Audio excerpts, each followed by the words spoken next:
It's Thursday, folks, and we don't know what to taco about tonight. But somehow we're going to get through this, and we will find a way to taco about the things that you care most about. We'll engage, we'll listen, and we'll taco amongst ourselves. Welcome to the break.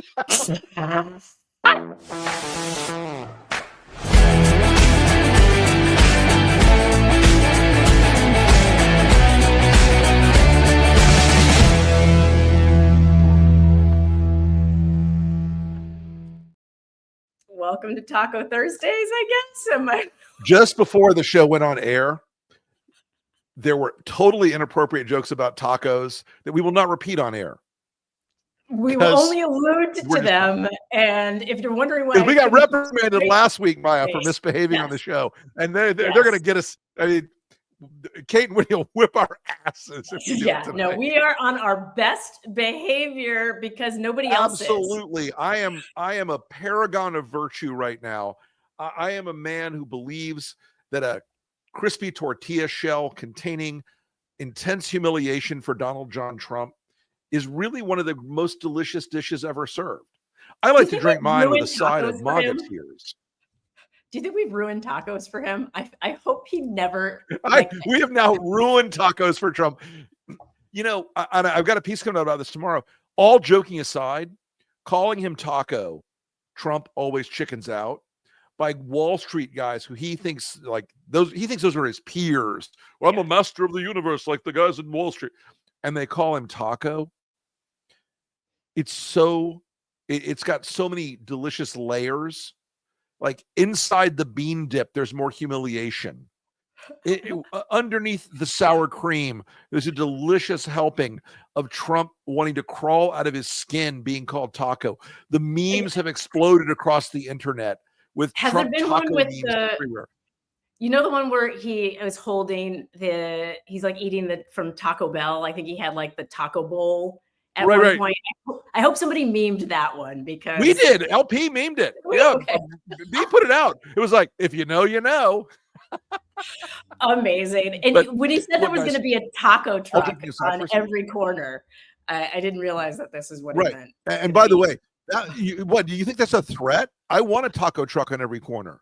I live in LA, and if I don't see one, I'm mad. So, if you don't see one, it's a sign of the apocalypse. Yeah. But look, Donald Trump, because it diminishes him so much, because it makes him look so small and petty and weak and shitty. The great thing about this is that it's an insult he can't duck. He can't hide from this one. He can't avoid it.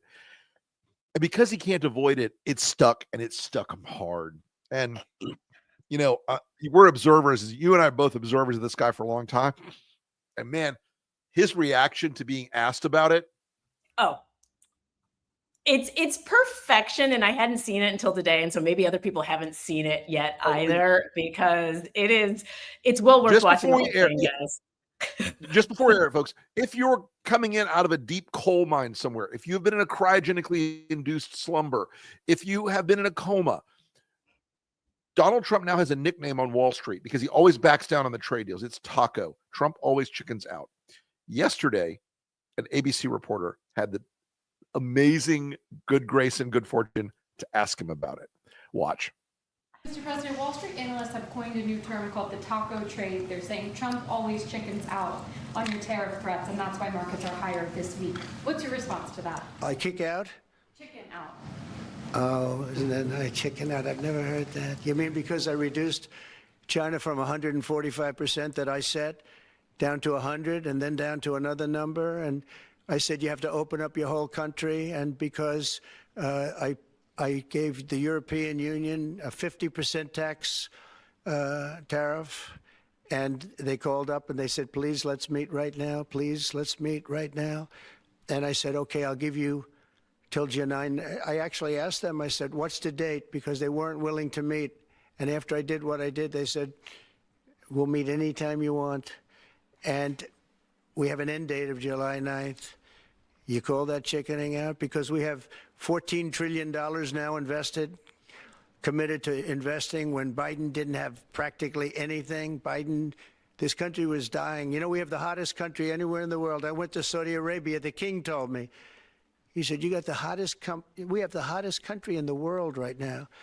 6 months ago, this country was stone cold dead.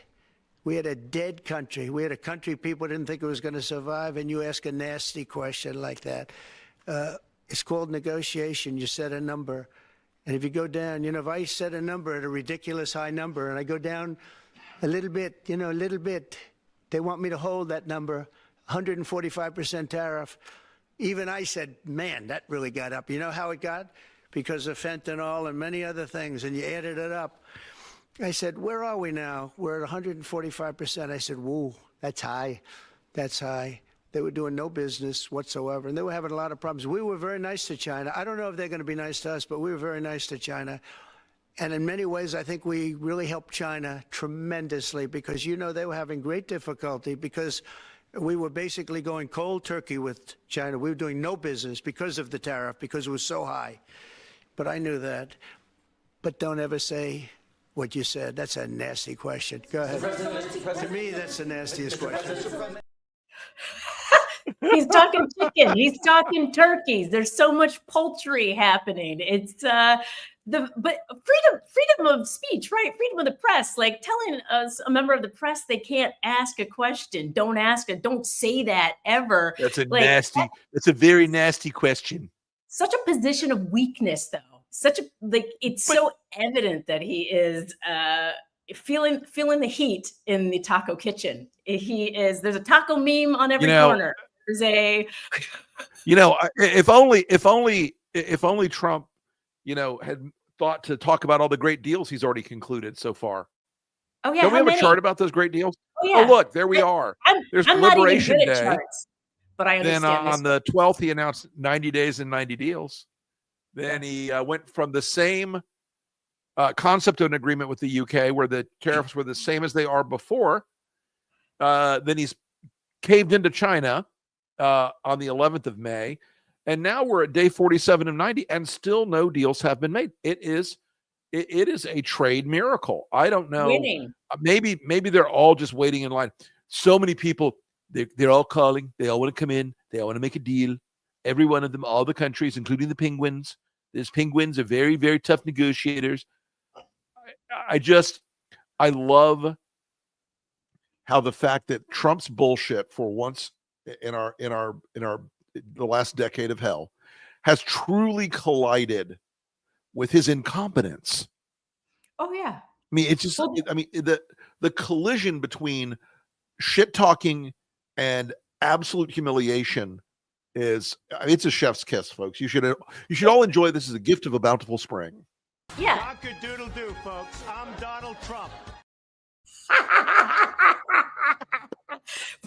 The beauty of the acronym is that they're saying the only thing reliable about him, the only thing you can truly know that he's going to do is chicken out. And that's like, it's just double layers of hilarity there. So, and right at that exact same time, was it within the same day that a court told him that he doesn't have the authority to make sweeping tariffs? I believe it was like within the same 24 hours. It was, and while he has had another court order today that got overturned again, it'll be overturned again tomorrow, apparently at the federal district court level, because what he's been doing with these tariffs is unconstitutional and illegal. And while Stephen Miller likes to bleat out, "We're living under judicial tyranny," it's called the law. And we still have America, it a little bit. We still have it, I think, for now. I think we do. I mean, it kind of strikes me that we ought to consider maybe following it. Yeah, rule of guideline. Law. But so we still have the law, but apparently we don't have Elon anymore. Is that what we're hearing? He's out. R.I.P. Elon. Look, guys, here we're going to pull back the curtain a little bit for everybody. And this is making its way around Washington right now.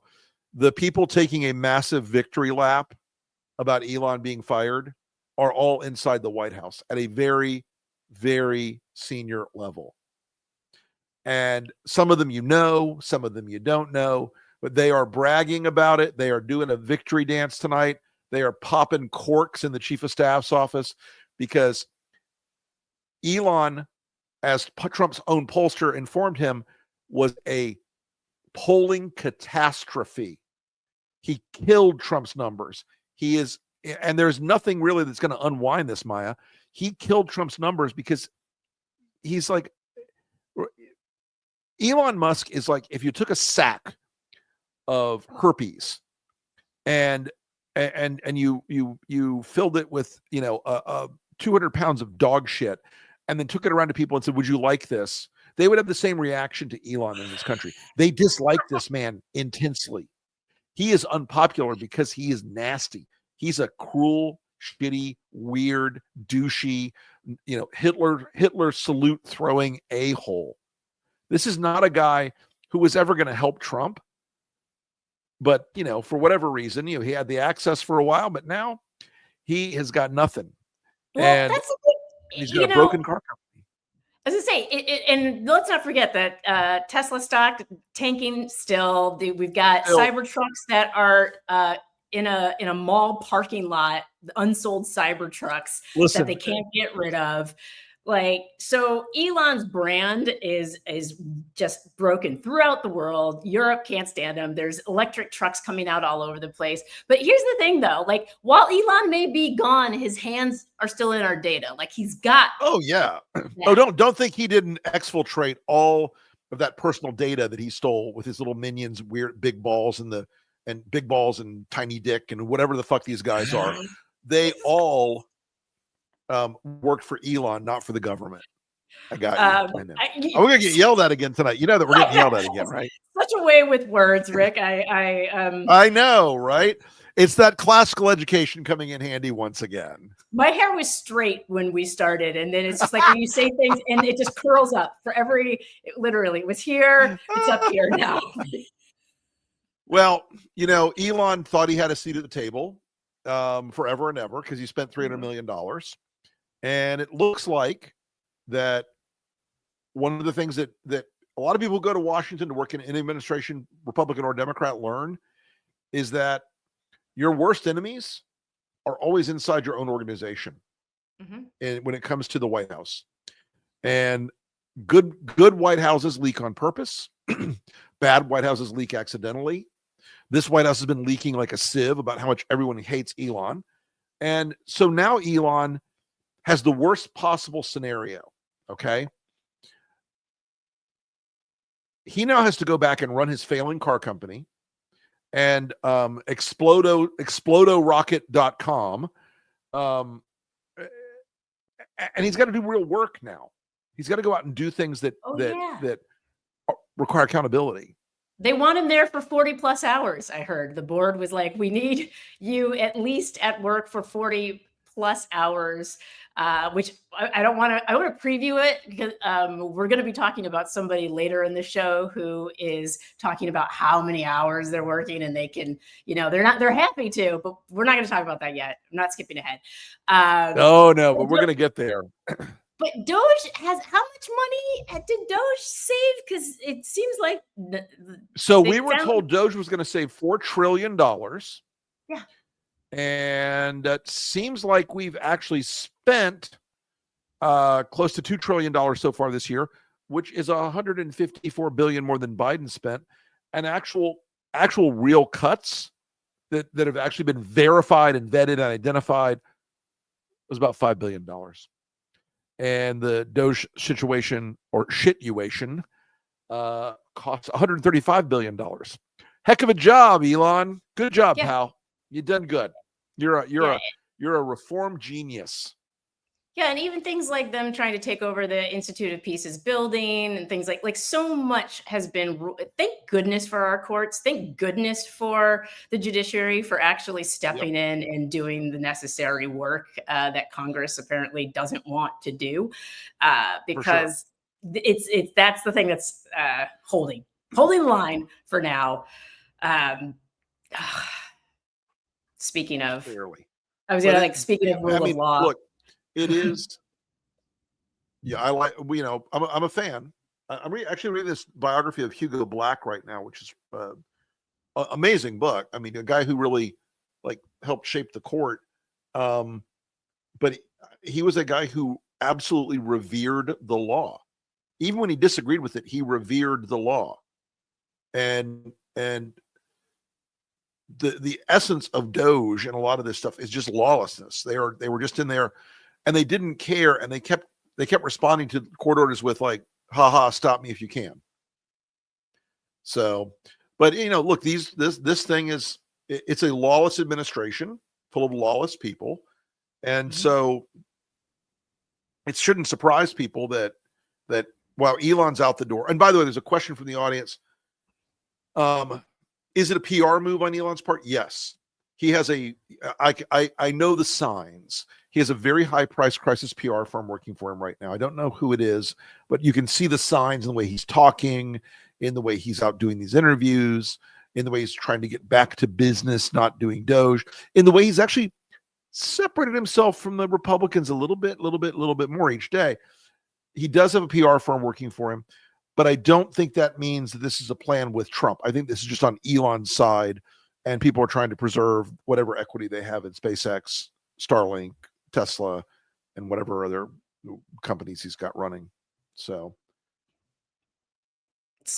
but I want to talk about the lawlessness, because now it does seem like it's the law and order president is more like the president who is pardoning everybody who breaks the law. And the amount of pardons coming out, and also pardons technically, isn't that the thing that happens towards the end? Like, I feel like that's the thing that happens towards the end of a presidency. Almost every president issues pardons and commutations, quite without exaggeration, in the last several days of their administration. Most presidents issue them the night before the new president is sworn in. Yeah. Pardons and commutations were exceedingly rare. They were typically cases where people could make a legitimate case that there was a miscarriage of justice, or that they had a disproportionate sentence or whatever. Now, if you're a reality TV star, a crypto bro dipshit, a sheriff who sells badges, a nursing home fraudster. Yeah. I mean, these are the people he's pardoning now are like spectacularly shitty. I mean, I'm not going to be shocked if Diddy gets a pardon at this point. Oh my God, please. And here's the list is so long that it's almost like they just look through who has made a donation, a large enough donation, who has attended a party and paid, $1 million a plate, and they just hand literally someone did this, folks. Yeah. And he just signs off on it and then makes it. I don't know if you guys saw the clip, but he was in the Oval and he's talking about how, it was a grave miscarriage of justice, and they were, and it's like, no, these people were convicted by an actual jury of their peers in many cases, and so this idea somehow that people who are supposed to serve their time now no longer have to serve their time because our law back to blue, Maya, back to blue. Exactly. I feel like prosecutors all over the country right now must be just furious because this is the message. If you can throw $1 million into Trump meme coin or $1 million into the Trump super PAC, that's the price tag for a pardon. Yeah. That's the price tag for a pardon.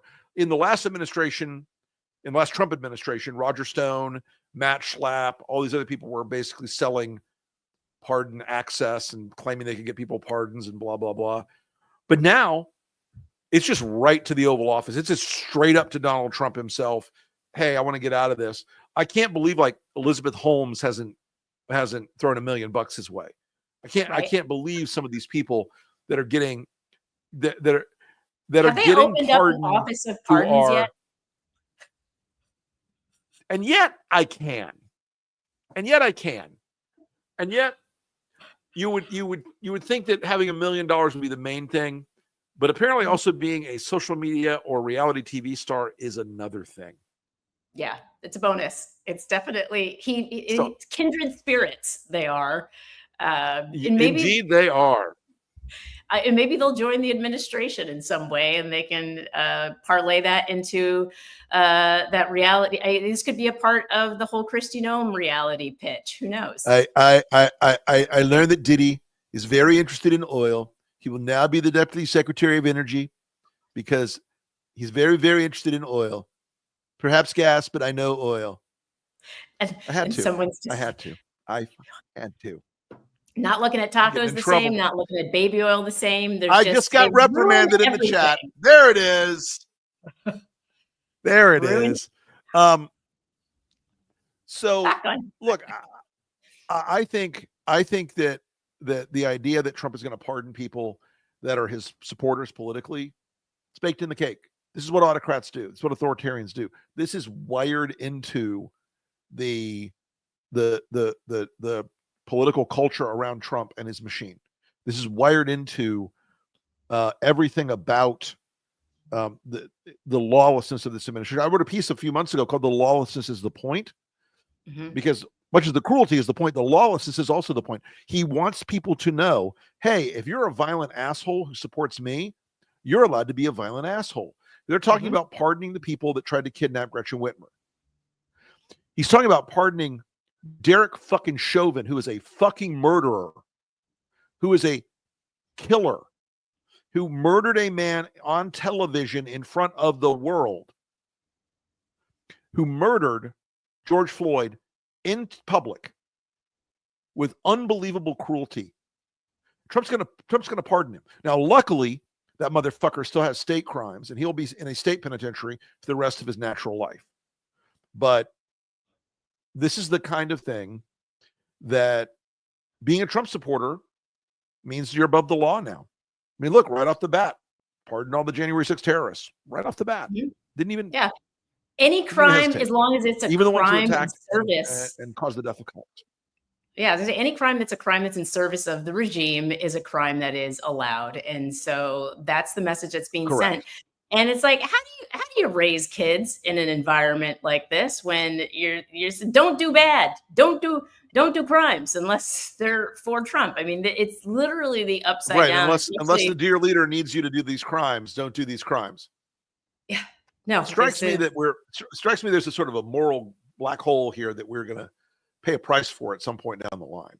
But this is an off ramp. I want to say, because it feels very dark right now. I want to get it back up. This is an off ramp, right? This is an opportunity for the independents. This is an opportunity for the people who voted for him because of his economic concepts of plans. This is an opportunity to do some soul searching. This is an opportunity to have those hard conversations and say, hey, maybe. How's that working out for y'all so far? About that, and maybe we could get ourselves right for the midterms, y'all, because I don't know how much more of this America can stand. I really don't. But they're working hard. The administration is working hard. I foreshadowed this earlier. No one's working harder than Dan Bongino, apparently. Danny Bing Bong. Dilly Bong Dilda. I gave up everything for this. I mean, my wife is struggling. I'm not a victim. I'm not Jim Comey. It's fine. I did this, and I'm proud I did it. But if you think we're there for tea and crumpets, well, I mean, Cash is there all day. We share it. Our offices are linked. He turns on the faucet. I hear it. He's there he gets in at like 6 o'clock in the morning. He doesn't leave till 7 at night. I'm in there at 7:30 in the morning. He uses the gym. I work out in my apartment. But I stare at these 4 walls all day in D.C., by myself, divorced from my wife. Not divorced, but I mean separated, divorced. And it's hard. I mean, we love each other, and it's hard to be apart. But you're doing some great work. You straighten out the FBI, you're moving buildings. There's a lot of change. I got one more thing. I wish we could freeze frame on the looks of the host, because they all look like they're being forced to sit through his therapy session and they don't want to be there. Like, they look so uncomfortable. Danny Bongo has become absolutely hated by MAGA. It's the most amazing story. He and Kash Patel and Pam Bondi are now on the MAGA hit list, the MAGA enemies list, because they're out saying now, oh yeah, Epstein killed himself. Nobody else did that. Well, he wasn't murdered. Oh yeah, no. The Epstein stuff. We're not going to release all that. We got to edit all that out. They're now covering up Jeffrey Epstein, and I can't imagine. I'd have to taco this to an extraordinary length to imagine why Donald Trump, who appears in something like 450 photos with Jeffrey Epstein, who was known to fly on his plane, hang out with him, party at his house, who in Jeffrey Epstein's black book had 20-some separate phone numbers for Donald Trump, who was one of his closest friends in the world. I can't imagine that there's anything in the Epstein files that have anything to do with that. I mean, why else would they be redacting it? These people, Bongino, Patel, not so much Bondi, but Bongino and Patel in particular, were part of the bullshit. Hillary Clinton runs a pedophile ring in the basement of a Washington pizza restaurant. You know, that whole big lie about all that crap. All of that was promoted by assholes like these guys. And now they're covering it up. Now they're hiding it. And MAGA is super big mad. They can't believe what's happening. And I love it. Dan Bongino plays this tough character all the time. Like, yeah, if you oppose me, we'll have an MMA match. Okay, Dan. If you need that to get an erection, that's fine, but not me. But all of his weird, like, super hyper macho affect that he does all the time, so weird to see him all crying like a little bitch on Fox News. Oh, I work so hard. I work so many hours. I come to work at 7:30, motherfucker. I've been up for 2.5 hours by that point. Get a real job, Danny. Go back to selling Aikido costumes like you used to in Maryland when you had a Aikido dojo and you sold Aikido outfits. That was his business before he ran for Congress 3 times. But the self-pity bullshit. You got to feel for him because he's struggling. Like, it's in his face. Like, you can see how much you know why? Life is hard. It's harder when you're a fucking moron. And he is a fucking moron. He's a narrow gauge MAGA podcasty kind of bro guy who has a shtick. But this is not a guy with, shall we say, more intellectual horsepower than a Temu electric bike. He is not a bright guy. And so you can see that he's way over his head. He's way out of control. There's plenty of other people in the cabinet who are also not exactly going to light up the field medal for mathematics every year or get a Nobel Prize. But Dan is particularly of a ham-headed kind of weird stupidity. And he acts like he's shocked that you have to work hard in Washington. Get the fuck out of here. When I worked in the Defense Department, I worked 120 hours a week, you whiny bitch. Come on.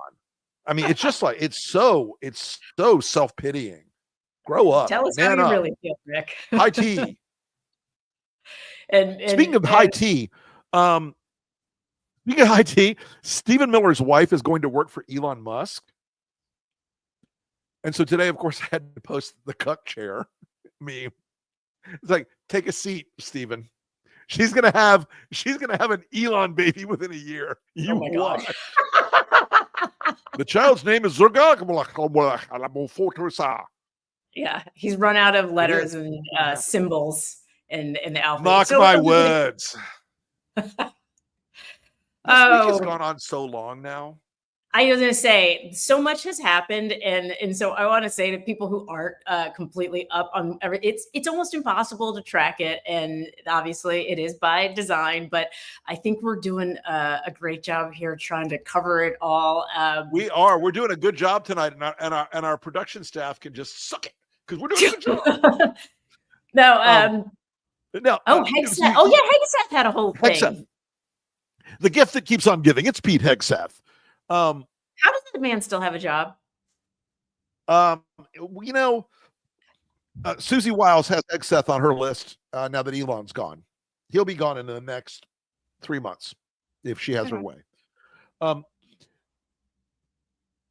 We know Hegsth is a drunk, an incompetent, a weirdo, a white supremacist, an abuser. He's a categorically incapable of doing the job he's been hired to do as SecDef. But his team are even more depraved, fucked up, lawless, weird. And this week a story popped that one of the people that he fired or had fired was told, oh, yes, we know what you were doing. We know who you were leaking to because we had the NSA run coverage on your phone. Now, look, if the guy's bullshitting, it's a stupid lie. If he's not bullshitting, he's going to prison. And so is Pete Hegseth if he knew about it. Because the National Security Agency, to tap the phones of an American citizen, which this guy was, requires so many layers of approval, so many legal layers of approval. It has to come through either a national security order from the president or the attorney general. It has to be directed through a whole myriad layers of approvals at the NSA itself. And if they were using this to track whether people were talking to reporters, people are going to jail.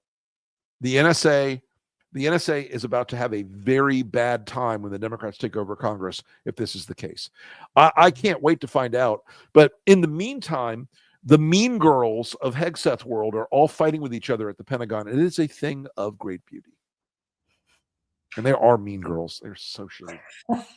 I was like, is men in leadership right now are not exactly setting any kind of example for young men. And oh God, no. Like between Kash Patel's weird interview that he gave. Do we have that picture of Kash Patel, his wee little munchkin legs? I think we do. Because you got to see this picture, guys. You got to see this. At first, I honestly, when I saw it, I thought it was Photoshop. Photoshop, right? I was like, yeah, this has to be Photoshop, right? No one is that tiny on a chair. He's very tiny. He's a very tiny man on a chair. He's an itty bitty little man with stubby little legs. Oh, here comes a dog. Well, we're waiting for. Oh, wait, we got it. Here we go. There he is. Okay, I can tell you those are IKEA kitchen chairs. Ask me how I know, because I know.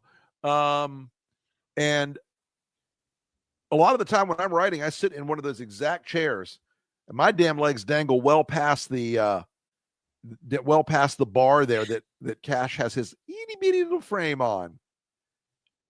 Oh my God. It's like he's going to be recruited into like a child army for Munchkin war criminals. Two dogs. We got two dogs tonight. We got Jilly and Jane. Hello, ladies. Oh, hey, Bob. But they're children. They act like children in the sense that they are not up for the job. None of these people are up for the job. We didn't even have a chance to talk about Kennedy and all of the things that he's doing and HHS putting out papers. They had something out where they were citing papers that don't even exist. Like, look, he was there was a guy today from an epidemiologist today who did a little video about it, and he's like, so you're banning research on flu vaccines, which could save millions. You're banning allowing women to get pregnant women and younger adults to get COVID vaccines, and you haven't talked to anybody who knows anything about these things. You have talked to your weirdo fucking woo-woo people who believe that colloidal silver and activated charcoal and ivermectin are viral or will treat viruses. It's insane. I say it a lot. I mean it. RFK will kill us all.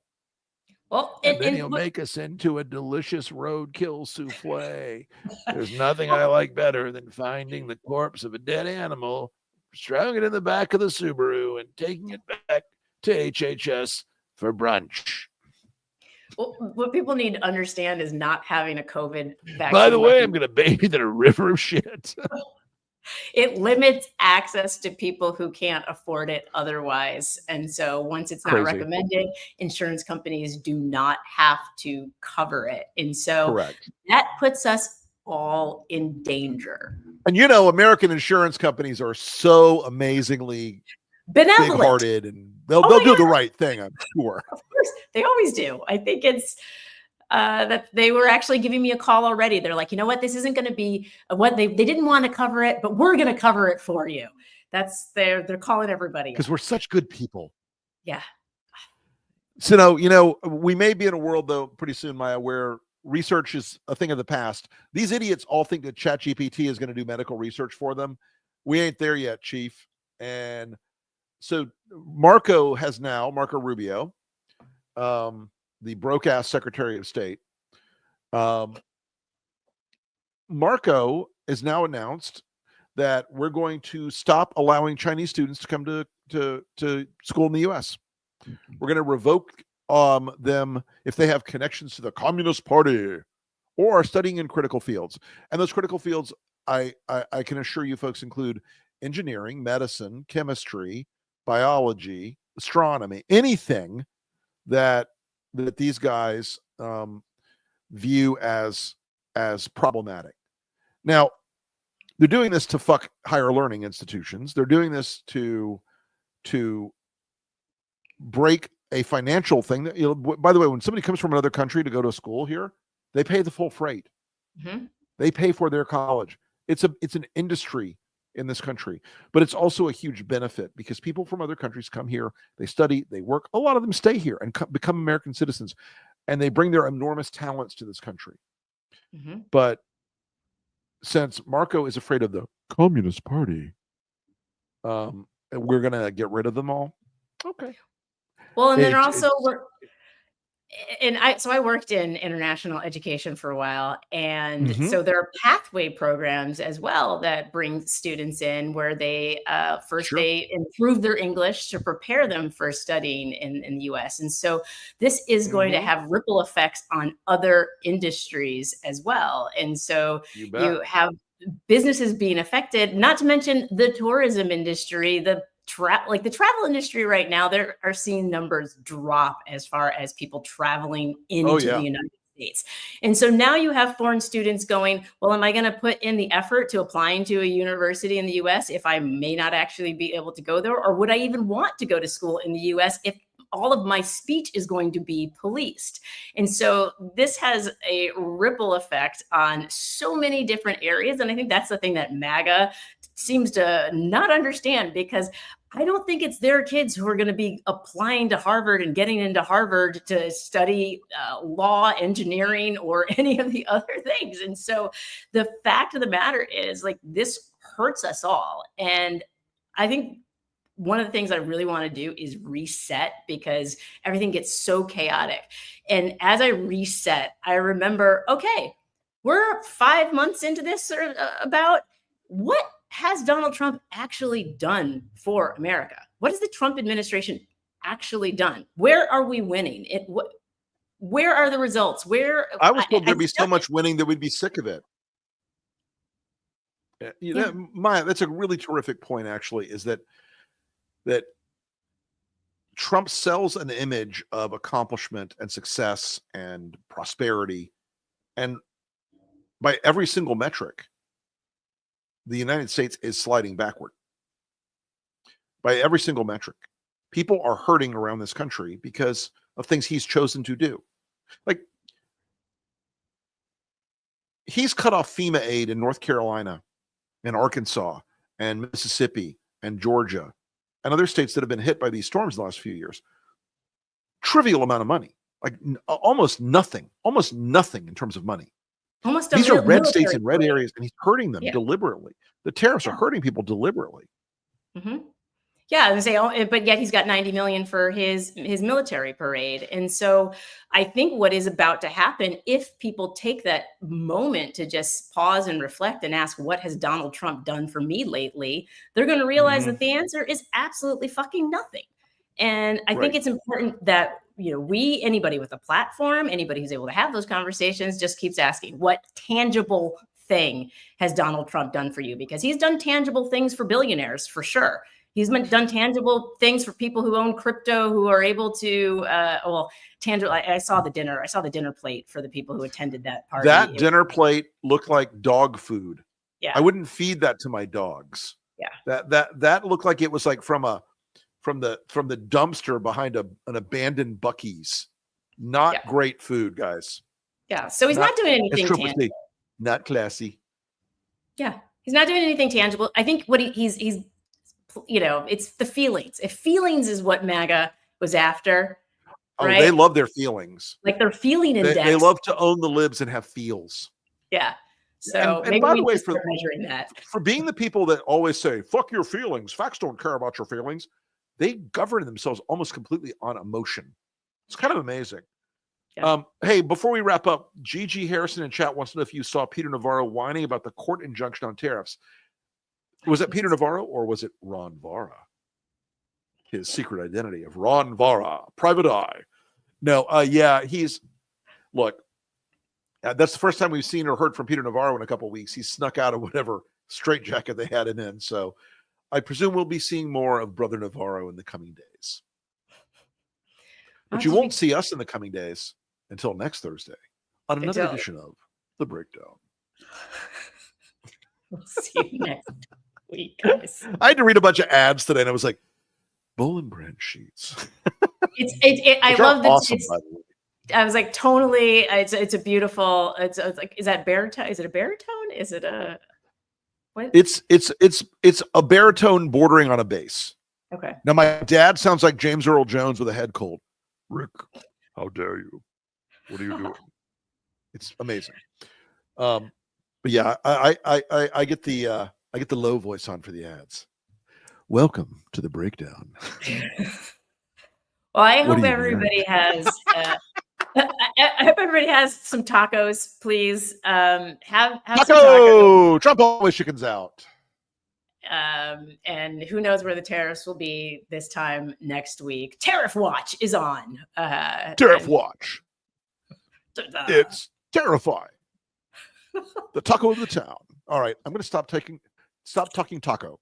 Taco. And we're going to go. Talk to you later. We'll see y'all next week. Hey, folks, tune in to Maya's amazing Punching Up podcast. It is terrific and fun and funny and like heartening. Like you have some stuff in there that like does the uplift thing. Mostly I'm just pissed off at people, but you do the uplift thing and I love you about it. I try to do. I love how you do it. I'm an optimist. You're a good person. Oh, thanks, Rick. You're not filled with darkness like me. I have a little bit. All right, people. A tiny heart of darkness, like here. Right yes, here. a tiny little heart of darkness. All right, people, go forth, be good to one another, smite the enemy. We will see you next Thursday, same time, same channel.